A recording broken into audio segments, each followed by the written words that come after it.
आमचे साधे प्रश्न आहेत की तू गाडी घे, घोडा घे, दारू पे का आणखी काही पी, आम्हाला त्याच्याशी देणं घेणं नाही। पण ज्याप्रमाणे ओबीसीच्या अगदी ओबीसीचं मलिदा तू खातोय, स्वतःला ओबीसीचा नेता म्हणतोय, तू काही प्रश्नाची उत्तर दे। भोकरमधला प्रहारने उभा केलेला जो कोणी उमेदवार होता तो शेवटच्या क्षणी त्याला तू दबाव आणून विड्रॉल का करायला लावलं? भोकरमध्ये तू कोणाची तोडपाणी केली? इतकंच नाही, तू मागास आयोगाचं बोगस पद तू कशा पद्धतीने मिळवलं? याही पुढे जाऊन आम्ही त्याला हे विचारतोय की जिथं जिथं तू ओबीसीचा गैरफायदा घेऊन ज्या पद्धतीने उमेदवार उभे केले त्या सर्व उमेदवार आज कोण्या ठिकाणी आहेत हे या हाक्यांनी आम्हाला सांगावं।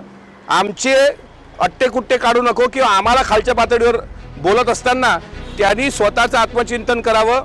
भीमराज सेनेचा मी सुद्धा एक सदस्य आहे आणि अनेक वर्षांपासून आम्ही सामाजिक संघटनेमध्ये काम करणारे लोक आहोत। त्याच्यामुळे आता जो इशारा भेटलाय तो राज्य मागास आयोगाचं सदस्यत्व खोटं प्रमाणपत्र घेऊन, इतकंच काय त्याच्या पुण्याच्या त्या ठिकाणी सुद्धा कॉम्प्लेक्समध्ये राहणाऱ्या एका तरुणाने सांगितलं की हा एक नंबरचा हरामखोर आणि तोडपाणी बहादर आहे। जशाच तसं उत्तर देण्याची ताकद आमच्यामध्ये आहे। त्यामुळं हाकेनी जर आता माफी नाही मागितली तर आता इथून पुढे त्याची गाठ ही सामाजिक संघटनेसोबत असणार। ठीक आहे, तुला राजकीय संघटनेने कुठे इशारा दिला तुला फरक नाही पडला, पण जो इशारा भीमराज सेनेने दिलाय की जिथं कुठं तू जिथं जिथं थोबाड उघडशील त्याचं त्या पद्धतीचं उत्तर तुला मात्र दिलं जाईल।